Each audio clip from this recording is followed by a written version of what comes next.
last, we find what we have been searching for 6 fort. 3 men and 3 women are on sale, all African. They appear resigned to their fate.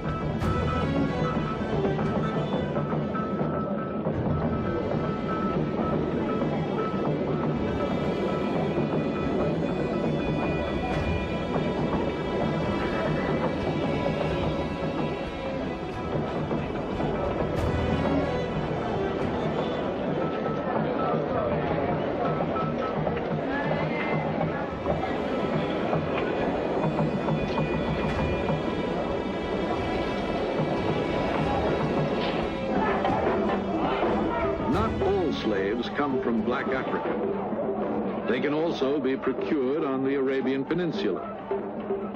Sometimes all you have to do is organize a party, the kind the British have called slaving parties. We hear about such a party in Qatar. There's music, dancing, laughter, the kind of entertainment that doesn't take place every day in the desert.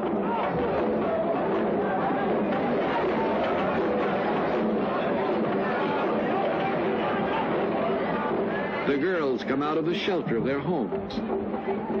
They arrive from nearby villages.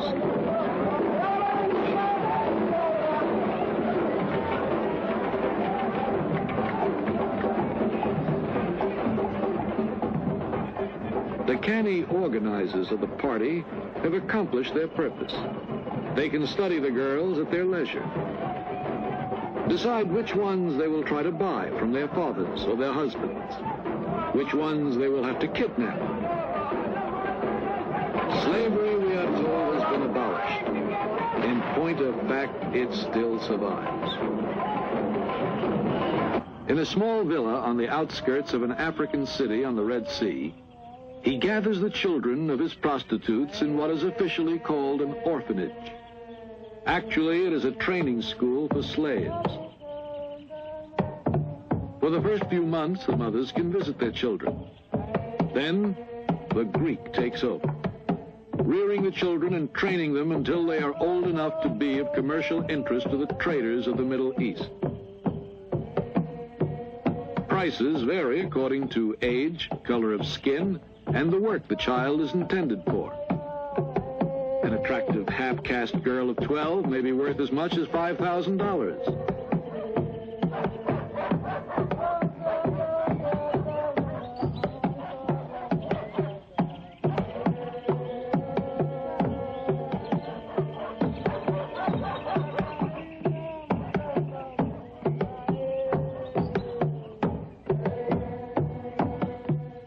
We have been told that a mysterious but important personage is due to visit the Greek today.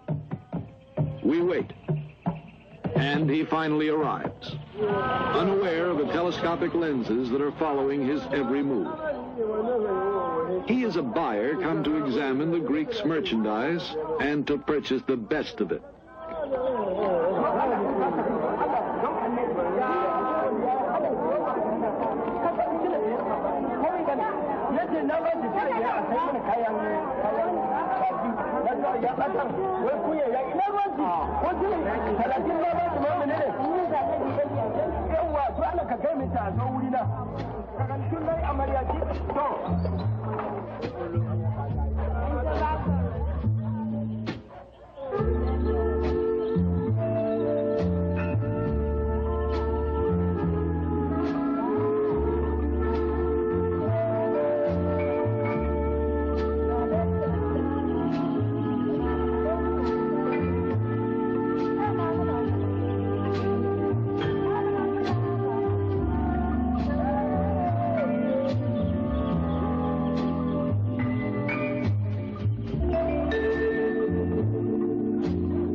These little girls will eventually land either in a harem or in a brothel.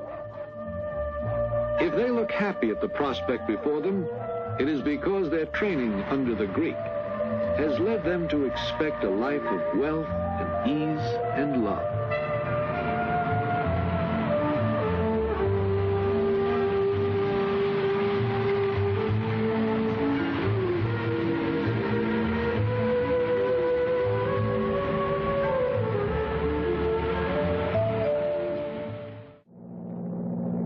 Several days later, we board a plane bound for Jeddah, a landing point for travelers to Mecca. We ask an officer on the plane the same question we had asked the captain of the ship. He simply hands us the passenger list. 20 persons on the flight are traveling together. Men, women, and children. 12 have round-trip tickets, and the other 8 one-way tickets. These 8 are in effect living traveler's checks that will be cashed in to pay the expenses of the return for the rest of the party. They are women, servants, and children whom the 4 Arabs will sell as slaves. Their destiny as human traveler's checks has been decided years ago, and now they are carrying out that destiny.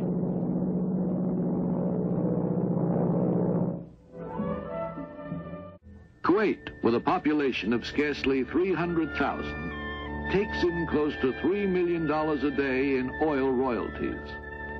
Not that these millions are allowed to trickle down, but to raise the standard of living of the people, of the Fellahin or the Bedouins.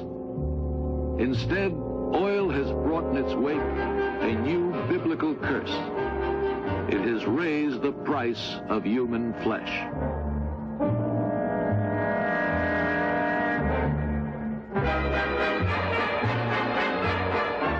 Storage tanks and pipelines add a new and modern decorative touch to the vast emptiness of the desert.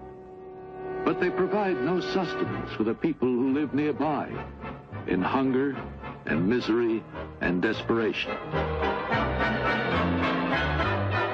Water is precious, and the camel is precious.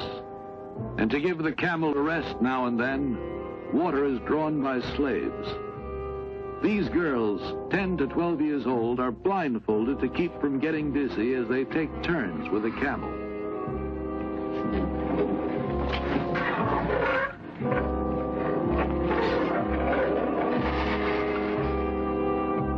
The most modern equipment available is used to extract oil from thousands of feet below the surface of the earth. But water must be drawn by the effort of human slaves. For luckier children, there are model schools inside the palaces. The pupils pray before lessons begin. We are permitted to film the pupils as they come out of the royal school. More than 100, we are told, are children of the sovereign himself. Following them are the children of the princes and high dignitaries. They're clean, well-disciplined, happy children. But note that some of them do not carry books. These are children of the oil rich. Their books are carried by their personal slaves. Slaves received as gifts from their parents on their birthdays. Slaves who will grow up alongside their masters and serve as their personal gods.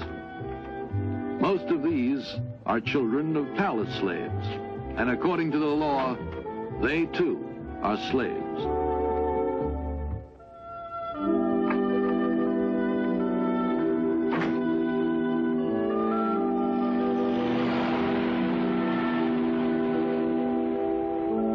The oil millions turn into automobiles from Detroit, parking lots, and traffic cops who direct traffic straight toward the desert.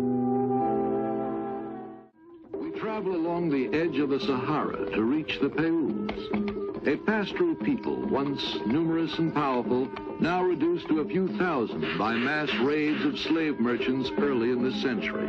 They no longer have any cattle of their own. The great herds they lead to pasture are owned by Arab merchants, and the Peuls are so impoverished that they willingly offer themselves in slavery to the owners of these herds.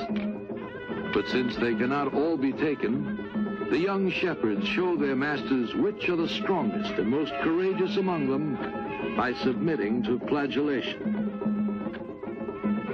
The herd owners gaze impassively on the scene, enjoying vicariously the sadistic action before them, and knowing that the strongest will survive.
And the survivors smile and smile and pretend to ignore the pain.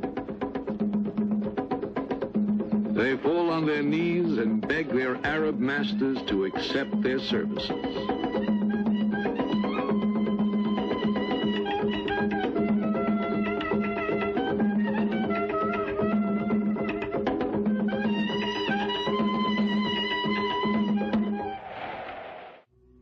West to east, across the heart of Africa to Arabia. This is the great highway of slavery. Across these desert trails, we took our cameras for thousands of miles in search of secret caravans. The governments of the young African republics are doing everything in their power to wipe out the slave trade. Every day, military units on camels check the border zones. They pursue the caravans and examine the documents of the desert buses. Any of these may be engaged in the slave trade. On the border of Chad and the Sudan lies Fada, the base from which the camel patrols set out. Helicopters keep watch along the border. And we have been permitted to accompany the police on one such inspection. Yesterday, pilots spotted several caravans heading toward the wells of Kairouan, the only wells within a radius of 200 miles. All caravans leaving Chad to enter the Sudan must stop there to take on water after checking in at Fada. One caravan that suspiciously avoided Fada has moved into the throat of Kairouan, a bottleneck deep in the mountains of Enedi.